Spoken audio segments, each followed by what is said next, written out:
Call the meeting to order. Please call the roll. Mrs. Taylor? Mr. Cockrell? Mrs. Roulette? Yes. Mr. Denton? Yes. Mr. Allen? Yes. Okay, for the special meeting, our next item will be, Ms. Enif, please. Good evening. Thank you, Board of Education, for your flexibility in joining us for this special board meeting so we can set some bond sale dates. The first call to action will be determining the date and time for the issuance of $8.8 million of bonds. This is from the November 2023 election that just passed overwhelmingly by our community. And just a reminder, we set this special meeting at noon, so the markets can be open and we can receive bids for these bonds. And the dates to consider are January 17th, 18th, 24th, or 25th. 17th, 18th work just fine for me.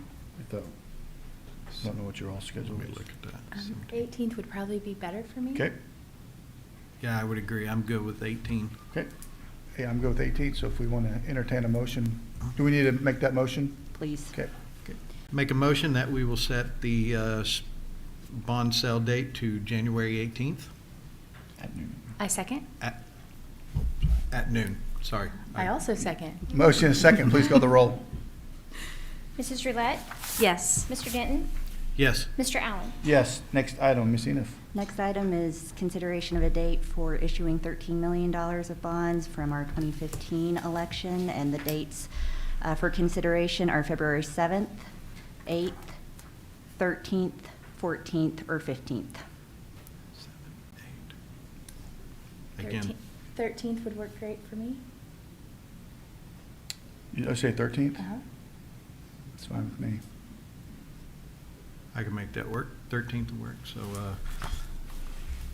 I make a motion that we will set the 13 million bond sale date to February 13th at noon. I second. Motion is second. Please call the roll. Mrs. Roulette? Yes. Mr. Denton? Yes. Mr. Allen? Yes. Next item, Ms. Enif. Oh, okay. Number make- 5, to adjourn. Make a motion to adjourn? I second. Motion is second. Please call the roll. Mr. Denton? Yes. Mrs. Roulette? Yes. Mr. Allen? Yes. Thank you. All right.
Calling the meeting to order, please call the roll.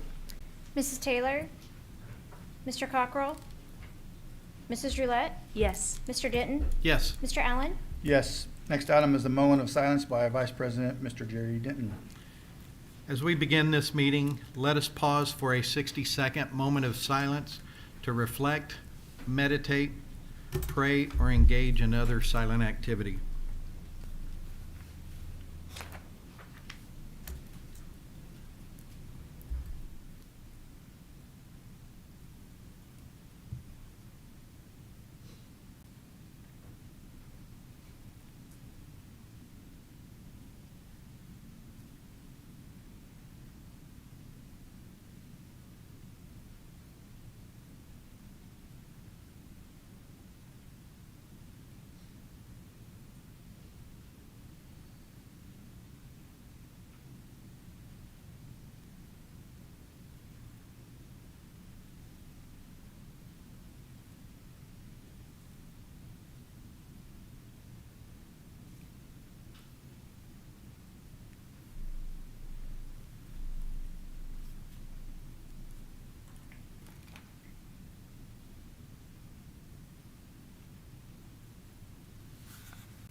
Thank you.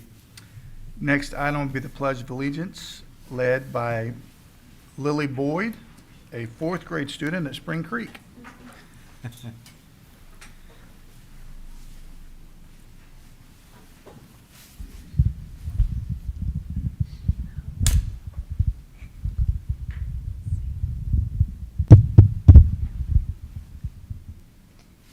Stand, salute, pledge.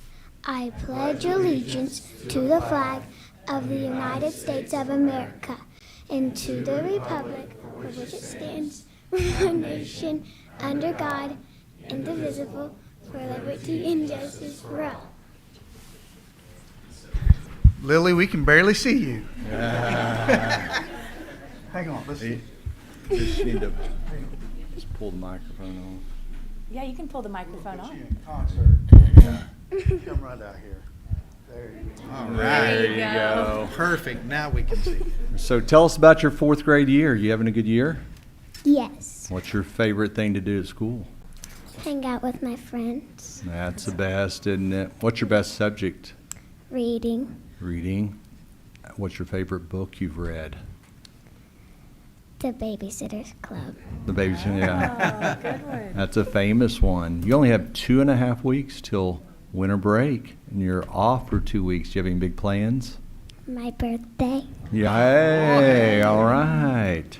What day is it? the 24th. Oh, wow. birthday. Back to back. That is fascinating. That is really cool. Well, we're so glad you're here tonight. Do you have any family members with you? I have my brother, my mom, and my dad back You want to there. ask them to stand up and we can recognize them? There they are. Hey, Lily, for your birthday, do your mom and dad combine presents for birthday and Christmas? Yes. You tell them that's not allowed. That's in the international rules of Christmas and birthdays. You Yeah. can't do that. My son's birthday's on the 19th, and he doesn't allow us to do that. So just pass that on, okay? Okay. All right. You have a happy birthday, and thank you for helping us Yes. tonight. Mr. Jerry?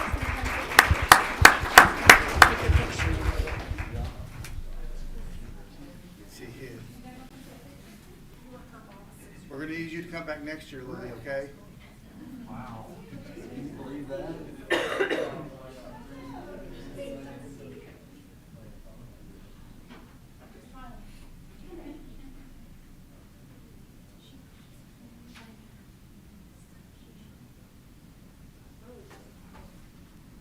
Great job. Good job, Lily.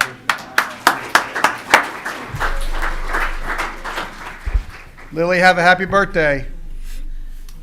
So cute. Next item will be the board meeting minutes approval from the November 6th board meeting. Make a motion to approve? I'll second. Got a motion and a second. Please call the roll. Mrs. Roulette? Yes. Mr. Denton? Yes. Mr. Allen? Yes. Next item. That's not Miss Enif. Ms. Thompson, you're up. Well, we didn't get Natalie told me I had to do this one. What we gotta so, do? like, all the we didn't get credit all voting the time. buttons yet. So you should have a copy in front of you of our annual report, and so I'm just gonna cover some of the highlights in there.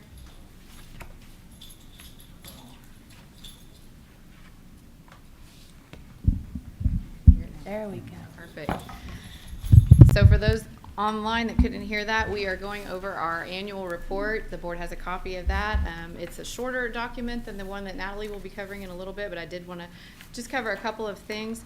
So my team has the privilege of working with the financial team to put this together, and they challenge us every year because we have such a large district with so much good information to share, and they only let us do it in 16 pages. So we try and put a lot in there. You can see that if you read no further than the opening inside cover there, then you can get a snapshot of some of our district numbers.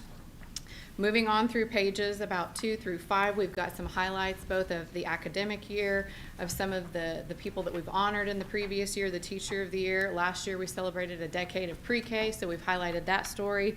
We have so many good stories to tell in the arts and athletics. It's it's again tough to get it in just a 2-page spread, but we try and pull out some of the very best accomplishments that our students have achieved throughout the year. Once you get to pages 6 and 7 this year, we really brainstormed as a team to try to also make this a recruitment tool. So these 2 pieces talk about our new Tiny Tigers Learning Center and also some of the safety improvements, the core values that our district embodies, and then just some of the information that we use to try and get engagement with our families and our staff. 1.9 million visits to our district website, for example. We've got a lot of folks looking at Broken Arrow Public Schools. Once you get over to page 8 and 9, we're trying to build bridges with the community. So one of the things that you'll see here is at the bottom of each of these little paragraphs, we've got the web address for whatever organization is represented there. So for example, the PTA, in case our parents want to get more connected with those groups. They are separate from the school district, but we want to build bridges for our parents to be engaged in a number of ways with the school district. And then the last couple of pages are the really boring ones with all the financial information that Natalie loves, but it's just, our job with that is to take all of those charts and numbers, which do tell a story for those that want to digest that information and make them in smaller digestible pieces. And kudos to Natalie and her team for breaking it down to the communications team so that we can then try and break it down and present it visually to our audience who might be reading this document. But all that to say, we're really proud of this document, and we're going to have about 500 copies to give away. So if there's a business or any organization that you want us to make sure that we get some in the hands, we can absolutely do that. We'll be dropping some off at our chamber and at our schools so that they can be picked up there. But if there's another group you would like to see us get it out to, we're happy to do that. Ms. Thompson, thank you. This is amazing. I mean, you look at the numbers, 2.2 million meals served. I mean, that's crazy. And 2 million miles driven by our transportation. I mean, we're not a very large town. I mean, we're a good size, but 2 million miles, and that's just a lot of. There are a lot of stories to tell in Broken Arrow Public Schools, and again, it's a challenge to do that in just the 16 pages, really 14 if you take off the cover. Just saying.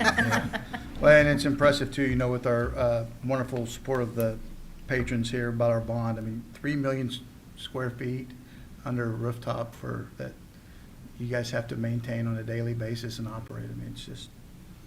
It certainly takes all of us. There's lots of need, and I mean, these numbers are impressive. And our hope too is it's a tool for the business community as well. As they're trying to entice new businesses and new families here, it's something that they can take and be proud of all the information, not only its accuracy, but just the story that it does tell. I think we provide a good, well-rounded experience for anyone that would like to consider making Broken Arrow their home. Great job on this. I really love the fact, being able to put it in little snippets of information. And I think you do great job of being able to say, from either a business perspective or a possible teacher or administrator or somebody that's looking at Broken Arrow, this is a fantastic advertisement for us. And so y'all have done a remarkable job, everybody, with all the information that's contained in there. That's awesome. Mr. Denton, that's called snackable. That information in bite-sized pieces, it's snackable. Thanks for the education. Snackable. I just keep trying to get this last page to I turn, know. but I it know. won't. That's page 18. Yeah, it will not turn. That's awesome. Thank you. Thank you, Ms. Thompson. We need to vote on that. Do we have to? No, Receipt of it. okay. Oh, okay. Sure. There we go. Make a motion to approve? I second. Motion and second, please call the roll. Mrs. Roulette, Yes. Mr. Denton, Yes. Mr. Allen. Yes. Ms. Eniff. Good evening, Board of Education, Mr. Perry.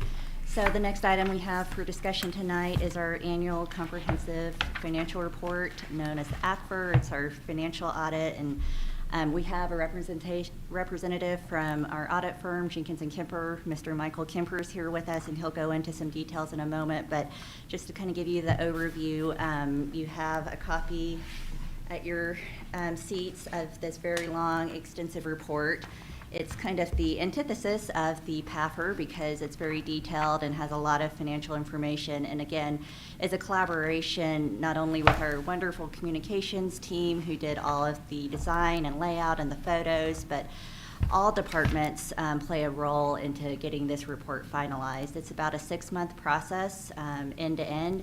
And definitely want to give credit to Ms. Megan Frederick, our Executive Director of Finance, who puts a lot of time and effort into the accuracy and the details of the numbers behind this report.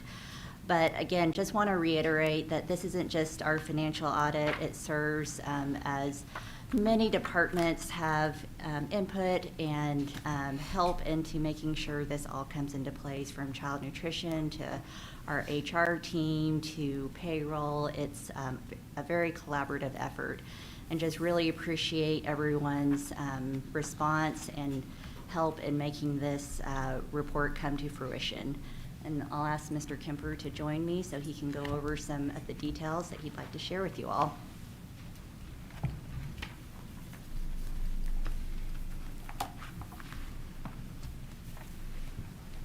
Good evening.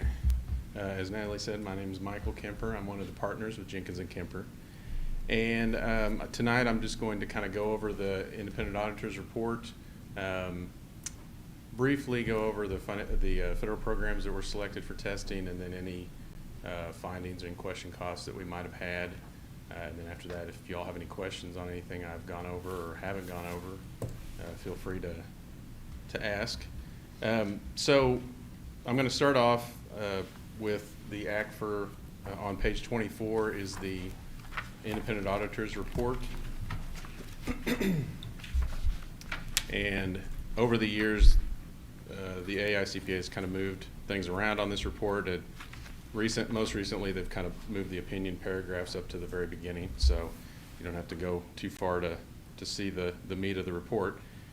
So under opinions, we're stating that for the year end, June 30th, 2023, the financial statements that are included in the ACFR represent in all material respects the financial position of the Broken Arrow School District as of June 30th, 2023. So that's a clean opinion. It's unqualified. There were no issues to address in the independent auditor's report. Now I'm going to kind of jump over to the compliance reports. It's kind of the smaller, about a 10-page, kind of a separate report that goes along with that, and just go over the federal programs. So every year we're required to choose a certain number of federal programs, and we have to kind of rotate them to make sure that the large ones are always tested at least once every 3 years. This year we selected the ESSER funds again. Of course, those are considered high risk by the feds until they're gone. So FY24 is the last year really that most of that is going to be around. But that will be tested. We've tested that in the last couple of years. The Title I program as well, because it has a similar funding formula. ESSER is actually kind of based on the Title I formula. And then the Child Nutrition Program as well. So those 3 programs were chosen for testing. Down at the bottom of that page of the summary of auditor's results, as far as the financial statement side of the audit, there were no material issues to report on. So everything looked really good as far as the financial statements go. And then related to the 3 programs that we chose to test, we didn't have any findings or question costs to go along with those programs. So I think overall this year, everything went really well. Didn't really have any major issues. I don't know that I have any recommendations of anything that I would say you need to do differently. I think you've got a pretty well-oiled machine here. So you all have any questions on anything I went over or anything you might have seen in the report?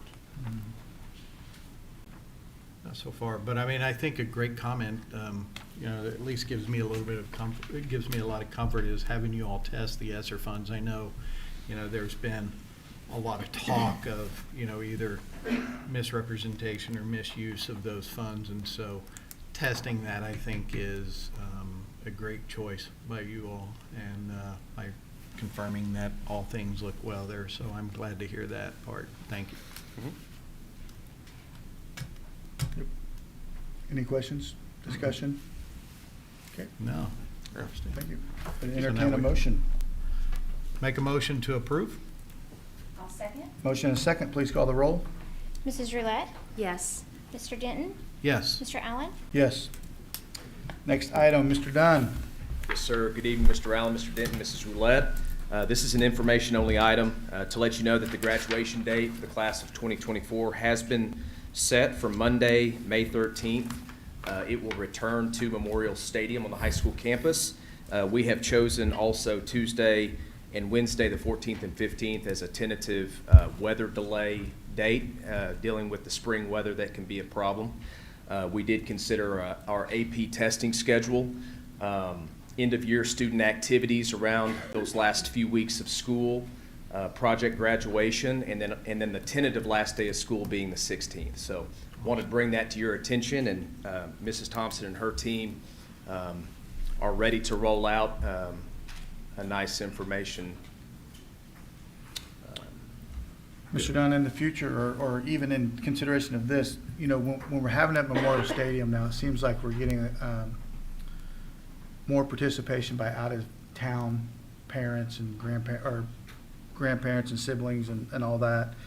You know, with a rain-out date, is there a way to schedule it to where if we have it Wednesday, then Thursday, Friday, or because of travel versus a midweek travel type deal during a maybe have to switch to a rain-out date or having it that Wednesday, then so they have that weekend or something.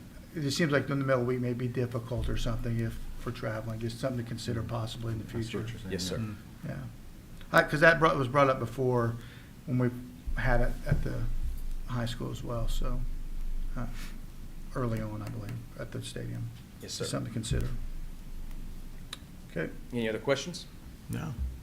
Thank you. Excited to see us get back to the Yes. Memorial Stadium. That's, I'd Back love to home. be okay, but, you know, there's just something about having it at the Memorial Stadium that is just remarkable. And we keep, I don't want to say anything about the weather, but, you know, don't want to put something in the hat there, so.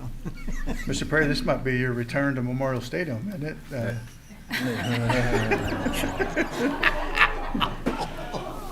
Next item.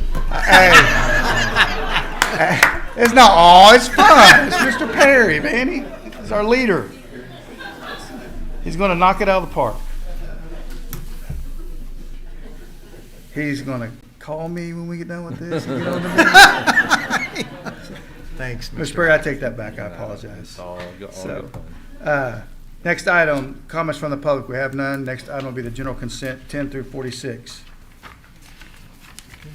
Make a motion to approve? I second. Got a motion and a second. Please call the roll. Mrs. Roulette, Yes. Mr. Denton, Yes. Mr. Allen, Yes. Number 47, Mr. Perry. Yes, Broken Arrow Public Schools is a member of the Broken Arrow Economic Development Corporation Board, and pursuant to their BA EDC bylaws, we are recommending Brandy Moore being reappointed, and Ted Cundiff and Tyler Wallace will be appointed as new members of the EDC. Each will serve a 3-year term beginning January 1st, 2024, and expiring December 31st, 2026, and bringing that to the board's approval tonight. Mr. Perry, this is something we do every year, right? That is And correct. it's just based upon us having a seat at the table, right? Yes. Yep. Cool. Any questions or conversation? Make a motion to approve? I'll second. Motion and second, please call the roll. Mrs. Roulette, Yes. Mr. Denton, Yes. Mr. Allen. Yes. Next item, Mr. Stecker. Good evening, everyone. I'm here tonight to seek your approval to increase the transportation bus driver scale by $1.50 per hour. The total cost to increase the scales will be $145,124. Mr. Stecker, since we're just going 150, why wouldn't we round it and do $2? Well, we did a market analysis, looked at the other districts around, and this puts us right in where we want to be. If we go too high, it causes other districts to try and continue to jump us, and this will put us right in an area we feel will be really competitive. Yeah. At the same time, it's right with probably the sweet spot that we're looking for. Okay. Is this a effective immediately adjustment or, It'll be effective January 3rd. okay, thank you. Any discussion or questions? Make a motion to approve. I'll second. Motion is second. Please call the roll. Mrs. Roulette, Yes. Mr. Denton, Yes. Mr. Allen. Yes. Next item, Ms. Eniff. I'd like to ask the board to approve an increase to our child nutrition operating budget in the amount of $2 million. If you will recall, when we set the budget, the operating budget in September, we set a conservative budget for several reasons, primarily being the $2 per hour across the board support pay increase that was approved at the beginning of the year to make sure that all of the payroll issues were settled and addressed. And they did have considerable carryover from the previous year. And even though food and supply costs have begun to stabilize, they're needing to add a little more to some of their existing blankets, such as CC's, Highland, and their Coca-Cola blanket. And then in addition, the remainder of the funding will be used to address some repairs and maintenance that are very much needed at some of our older sites. And so this $2 million increase is within the legal limit for our county excise board limitation that was set with our estimate of needs audit back in September, and still puts them in line with their revenue and expenditures. Okay. Ms. Enid, just for people listening at home or listening, if we raise that budget $2 million, where's that money coming from? Primarily from their carryover that came from the previous school year, and then we've also done some things to increase revenue within the operating budget, such as some of the a la carte items, and some prices went up, and so their revenue is continuing to increase. We also saw quite a bit of a jump in our free and reduced percentage this year, and so our federal claim amount is going up monthly. Great. All right. Thank you. Ms. Van Jackson noted this morning that we have a washer at dishwasher at Vandenberg that's close to 40 years old, we think. So there's some. Ms. Perry, did you say 40? 40. We need to make some upgrades. That's too. remarkable. We need to find out what that brand is. I was going to say, I have yet to make one last beyond about 8 to 7 years. Yeah. Any other discussion or questions? Make a motion to approve. I'll second. Motion is second. Please call the roll. Mrs. Roulette, Yes. Mr. Denton, Yes. Mr. Allen. Yes. Next item, Mr. Leach. Good evening. Tonight, I recommend for your approval to award construction contracts for the new middle school project to the lowest responsible bidders, and to assign such construction contracts to Key Construction, and to approve or disapprove the amendment to the construction management contract establishing a new guaranteed maximum price, or GMP, in the amount of $20,863,299, and to authorize the Director of Construction Services to approve or disapprove changes to the trade contracts within the GMP. All bidding was conducted pursuant to the Oklahoma Competitive Bidding Act, and this would be paid for with the 2015 bond funds. And I must note that the $23 million amount on the agenda is incorrect. That amount is inclusive of the design fees and FF&E. So the amount I'm asking you to approve is the lesser amount. Can you say that amount one more time? $20,863,299. Awesome. Any questions or discussion? Make a motion to approve. I'll second. Motion is second. Please call the roll. Mrs. Roulette, Yes. Mr. Denton, Yes. Mr. Allen. Yes. Next item, new business. We have none. Next item will be to adjourn. Make a motion to adjourn. I'll second. Motion is second. Please call the roll. Mrs. Roulette, Yes. Mr. Denton, Yes. Mr. Allen. Yes. Mr. Perry,